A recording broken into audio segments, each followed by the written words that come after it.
I'm telling you, if we ever get these uploaded, this is actually some substance. I got some substance going on here. Don't worry about it. I'm trying to get rid of the stuff that's not beneficial for you to hear. It might be a little bit of waste of your time. I'm trying to do that. Unless it's a chill out, by the way, here. If it's a chill out live chat or something like that, well, it might just be a game or chit chat or something. But it'll have live chat, so, it's something. But this right here, in case you're not aware of it, well, let's hear it from this man first. New channel, I don't know, Armor of Truth Ministry. I don't know, I'm new to the channel, but let him introduce you to the subject here.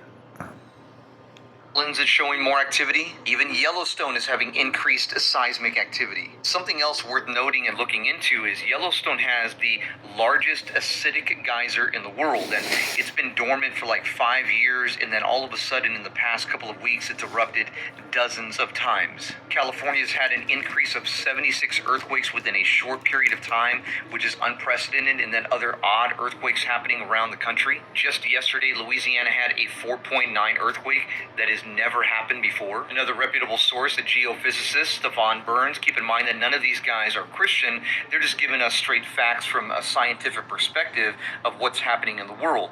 And it's not looking good, including massive oarfish that just washed up on shore in Mexico. These fish are known as doomsday fish, and it's very rare for us to see them because they live in the deepest parts of the ocean. More than 200 years of research has shown us that every time preceding a major earthquake, these fish wash up on shore. So why am I telling you all this? Am I just trying to paralyze you with fear? No, my friend. I'm trying to tell you that there is something much, much bigger going on here when we connect all of the dots. Okay, yeah. And the booms and bangs you're hearing, there's been a lot in the Northeast. And one recently that I was seeing in Pennsylvania, the bangs, sounds like it's come from the earth, but it also comes with, that's one instance, and many of them do come with flashes of light in the sky too. That's been known to happen before big earthquakes. We've already had the Great American Solar Eclipse X. That's happened before. Turkey's big quake around beginning of the 2000s. It was 2005, 3 or something like that. They had a pretty big one. They had a little X there. The 1811 one, there was an X over New Madrid. That was the story. It made Mississippi run backwards and so on and so forth. Not only the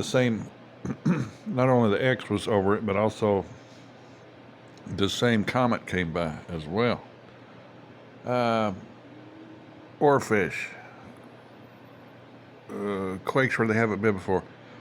You put all this together. I mean, the signs say that there's a big, and it's happening, not big quake coming soon. And here's my theory to it. There's definitely a big quake coming soon. I don't even think you'd call that a theory. That's just we've seen the signs. It's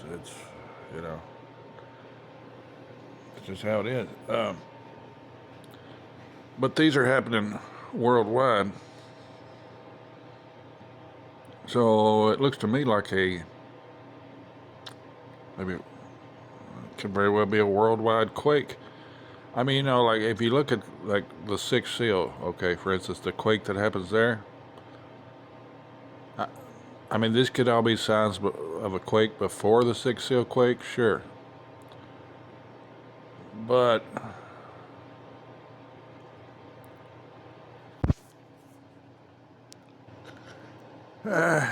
and I'm gonna talk about my view of how I believe those seals happened, and the perspective of us and how I've talked about it before on here, but I'll go past it again. But before I get to that, okay, if you imagine the Sixth Seal earthquake, right? Earthquake that happens during the Sixth Seal. Well, the way God has made, obviously, apparently, the way God has made this earth, you could say the way He made it, is before such big quake happens, these signs come about. There's signs in the earth and even in the sky. I mean, that's just how it made it. So before the six, let's say for instance, just for a theory here right now, but here later I'm going to show you that I think it's more than a theory. But right now, just going speaking about it as a theory. You know where I'm going. Before the sixth quake happened, there would be those. I mean, this very well could be it. There would be such signs, worldwide signs, before the sixth seal earthquake would happen, especially. But it's definitely signs of big quakes that are about to happen. You know, that's sure. You know, I mean, that's solid right there. But the reason why I think this could very well be the sixth seal quake, warning signs for that is there. It would have warning signs because it's earthquake. It would have the same warning signs. It would be worldwide. Check. Uh, okay, and more than the Ring of Fire has been activated, and it's kind of strange for the United States. Pretty much everywhere except on the Ring of Fire, except the west coast of the United States, has been having pretty significant quakes. So it's like seems like they might be backed up on the west coast, but that's another subject.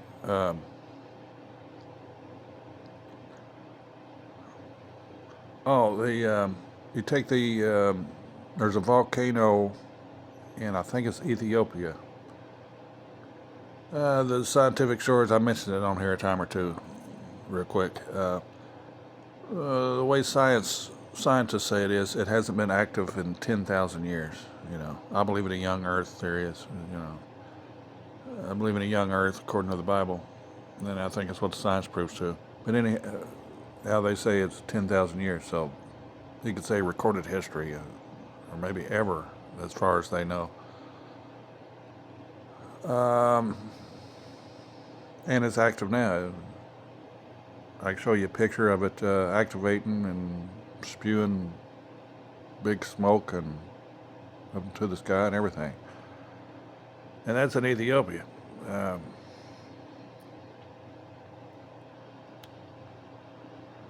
So for what it's worth, I'm going to go ahead and tell you my view of what looks like the way the seals happen. And you don't have to believe in this view in order to get something from this video here, these messages and all this stuff. But I'm going to go ahead and share it with you. Again, I've talked about it a time or two before.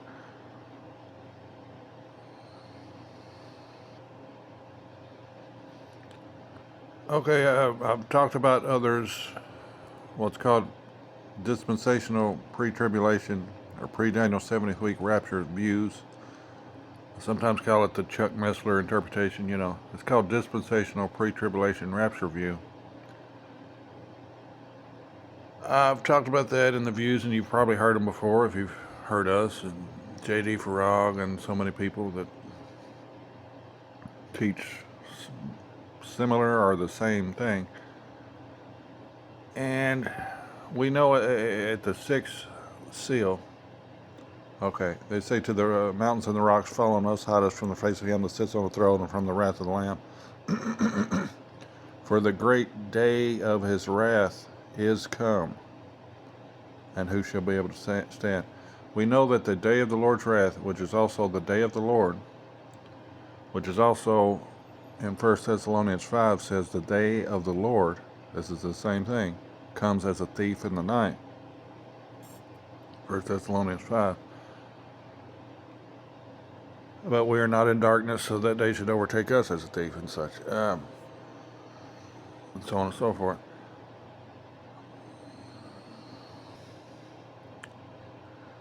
Okay, so I used to not know. Let's rewind here back to the first seal here.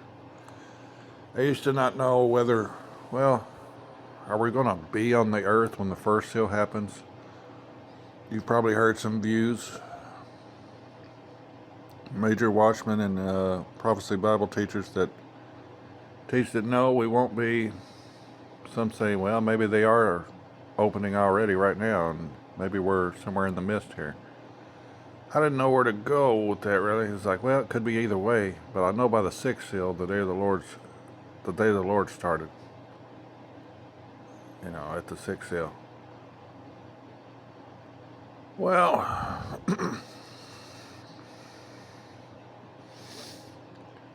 here's a reason why I can see us already being in heaven by the time the first seal is opened. And I'm going to fit it with what we were talking about earlier here, okay? Okay, Apollo has a bow. Did you know that? Apollo has a bow. And if you look at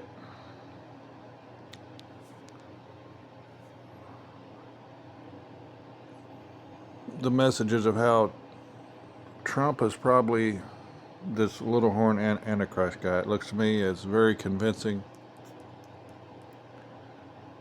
That's just adding to this, This little puzzle piece adding to this. It's very likely that he is.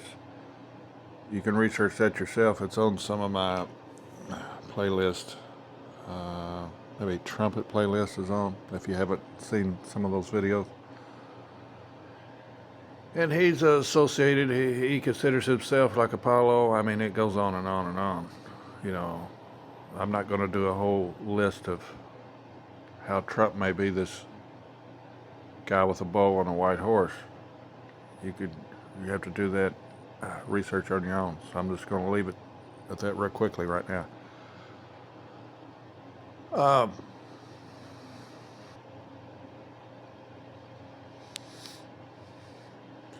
Okay, what it looks like to me is, so the question is, okay, so what is the time span on Earth? If that's around the time of the rapture, the sixth seal, well, are we here for the seals 1 through 5? And how long does that take to happen upon the Earth? Well, it looks to me like when it comes to Revelation, I'd love to understand it is you got to see what's being seen and from where it's being seen at. Like Revelations chapter 4 and 5, for instance. Is that a time span on the earth? No, he's caught up on the Lord's day. You read Revelation chapter 1, remember all of that. Then you had the letters to the 7 churches, and then you have this Revelation 4. Come up hither, I will show thee things which must be hereafter. And immediately I was in the Spirit, and behold, a throne was set in heaven, and one sat on the throne. And he goes, so he's seeing these things happening in heaven. Long story short. And there's a different view of time when somebody's seeing something happening in heaven and and how it's viewed from earth, people upon the earth. Long story short is these first 4 seals to say, and I saw when the Lamb, he's in heaven seeing this. I saw when the Lamb opened one of the seals and heard, as it were, the noises of thunder. One of the 4 beasts saying, come and see. And I saw and beheld a white horse, and he that sat on him had a bow, so forth. He's seeing these things be released in heaven. Then it goes on, when he opened the 6th seal, heard, come and see. I don't believe these have been opened yet. Even some people use the 4th seal. Here's a key point to this. Some people say when the 4th seal's open, a quarter of the earth dies. One thing, let's read the 4th seal. And I looked and behold, And when he had opened the fourth seal, he's seeing this happen in heaven. I heard the voices of the fourth beast say, the voice of the fourth beast say, "Come and see." And I looked and behold a pale horse, and his name that sat on him was Death, and hell followed him. And power was given unto them over the fourth part of the earth, to kill with sword, and with hunger, and with death, and with the beasts of the earth. And when he had opened the fifth seal,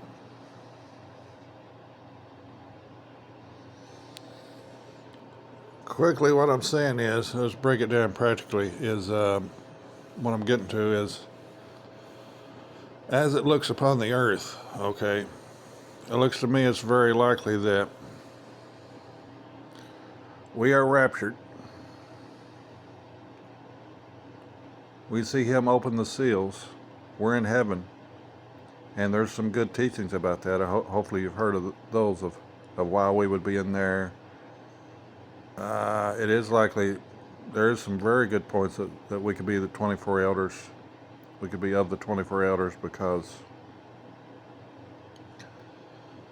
of the identity, and I think they are the 12 patriarchs and the 12 apostles, and we have a place in them. Because if you look at the New Jerusalem, the 12 foundations are the 12 apostles. So we have identity in one of those 24. You know, our place is going to be in one of those 24. We also have identity in, each one of us have an identity in the seven spirits of God too. We see that in the seven churches. So there's good teachings about us being the 24 elders that I haven't seen disproven. So if you look at all those teachings, here's what the timeline looks like to me. We're taken in the rapture. We see from heaven, we see him open the seals. And on earth, the next thing, pretty much, I don't know how quickly it happens, but it could be right after. The way it looks like on earth is we're raptured and the earth sees the sixth seal happen. Now he's open 1, 2, 3, 4, and 5, but we don't see necessarily those events happening immediately on earth, and then they have a time span. You know, the next thing seen is, we know that the sixth seal, because he's given a view of what's happening on the earth with the sixth seal at that time. Now the four horsemen have been released, but they have a effect that keeps going. You know, they've been released, but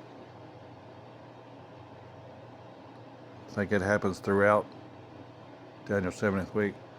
But when he opens the sixth seal,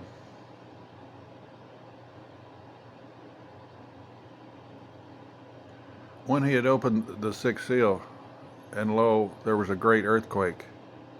This is on earth. This is something happening on earth right then when he opens the sixth seal.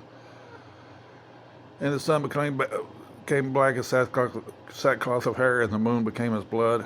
Stars of heaven fell into the earth. That fits with the man-child being caught up to heaven. And then the dragons cast down, and a third of the stars. That's probably the same thing there. The stars of heaven fell into the earth. Even as a fig tree casts her untimely figs when she is shaken of a mighty wind, and the heaven departed as a scroll when it is rolled together, and so forth. All that the sixth seal happened. So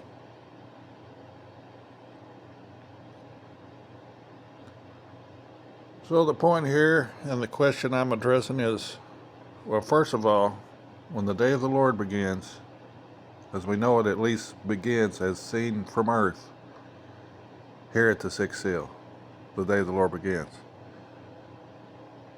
You know, dispensational pre-tribulation rapture, which I keep studying. It looks like to me that the Bible teaches. The church, the bride and body of Christ, however you view that, you could at least say the bride of Christ. That's for sure. We can all agree on that. The bride of Christ is not on earth during the day of the Lord, during the day of his wrath. Okay, I'm set 100% on that. There's no doubt about it in my mind on that. That's 100%. We're not on earth when the day of the Lord begins. So the question is, okay, do we get to see these seals open while we're still on earth? And here I've given you my view of why and how that I don't think so. I believe we're raptured, neither immediately or very soon after this sixth seal event is happening. They're saying mountains and rocks fall on us, hide us from the face of him that sits on the throne and from the wrath of the Lamb. For the great day of his wrath is coming, who is able to stand. So my point with the earthquake stuff is, the way I'm seeing it, is very likely that we're raptured and the sixth seal earthquake happens. So, going back to the beginning of this video, are we seeing precursors to the sixth seal earthquake? All these signs of major earthquakes all around the world, volcanoes that have it in recorded history, been, all the things we're saying. I was saying at the beginning, I think it's likely and it fits. And so the point is, and if that's the case, that earthquake is about to happen. And so what does that mean? That means the rapture is about to happen. That's what this means. And among a whole lot of other stuff, a whole lot of other puzzle pieces to add to this. So this is encouragement that I believe the rapture is about to happen, and then the day of the Lord begins on the earth suddenly.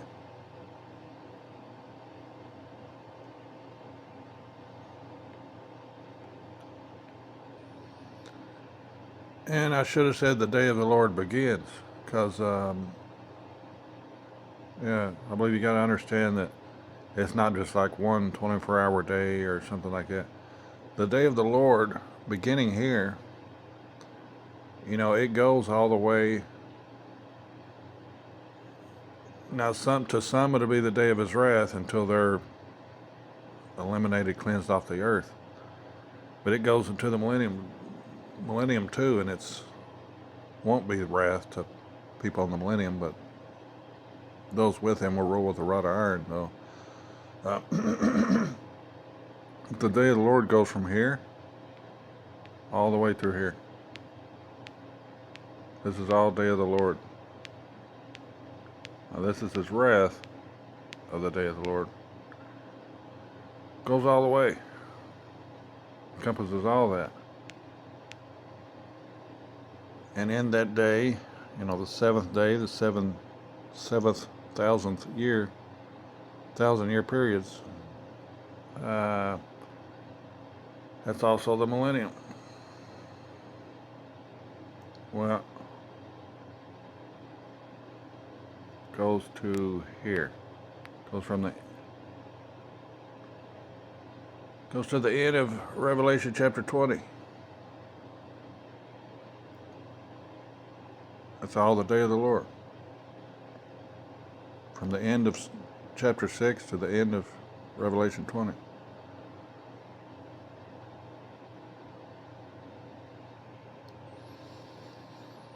All the way to the time, up to the time that there's a new heaven and new earth. All this, even the end, at least to verse 10. I guess the white throne judgment is included in the day of the Lord. Yeah, I think so, because there's Old Testament scriptures. Sometimes it's called in that day. Not every time where it says in that day is the day of the Lord, but by context. Sometimes when it says in that day, it's talking about the day of the Lord. That it even talks about this. The devil that deceived them, this was after that little season, after the 1,000-year reign, was cast into the lake of fire of brimstone, where the beast and the false prophet are, and shall be tormented day and night forever and ever. And I saw a great white throne and him that sat upon him. So there's even that. So all that's the end of the day of the Lord. So there's also a parenthetical view of Revelation chapter 12. Kind of, that's in parentheses. Revelation chapter 12 is a different view of it.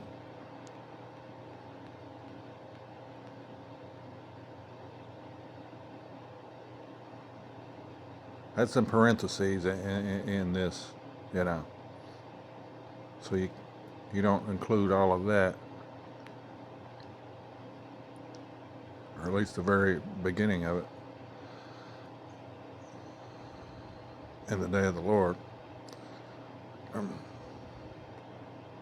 But it shows the beginning, like we said earlier, the sixth seal. When he's cast down, I believe when he's cast down, that's also begins the day of the Lord.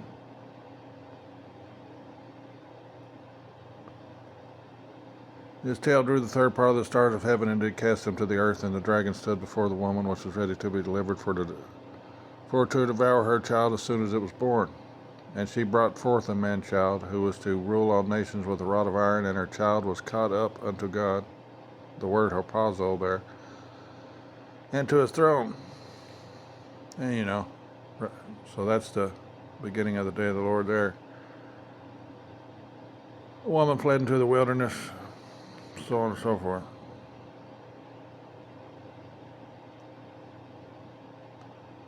Michael fought against the dragon fought against his angels, and prevailed not. Neither was their place found any more in heaven. And the great dragon was cast out. Yeah, there you go. So that's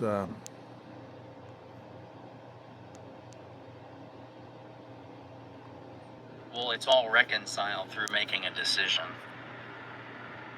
We chose the knowledge of good and evil, so now we see evil, so now we know what evil is. Do you want to know evil anymore? I don't. So I'm just going to go with the good. And God separates, we have half and half right now. It's the little devil on one shoulder and the little angel on the other shoulder. It was Jesus on a cross, divided. One thief that was guilty and one that was guilty, and one that was repentant that asked Jesus, I believe because you take me with you to heaven, and the other one went. Well, what happened? The middle wall of separation was torn down between the two, and one new man was made. That's when Jesus was resurrected. One new man was made from the twain, says the scriptures. And therefore, that the temple wall was torn down so that we could have fellowship, so we can talk to Jesus, because he's the one intermediary between God and man. So we don't need to go to a man to be able to reach God. We go through Jesus. I'm talking about like a man on this earth, like someone you call father, which you're not supposed to call any man father, but your Father in heaven. It's very simple. A child can understand it. Jesus, I love you. Will you take me to heaven? It's that simple. I'm here, then I'm going to come on here. And I feel like this is the last time.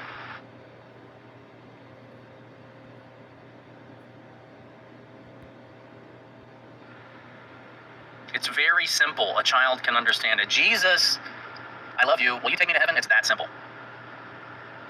I've got to get a message to you today. Hold on and call upon the name of Jesus, and you shall be saved. I love you guys. Hang on. Hold on. Jesus is coming.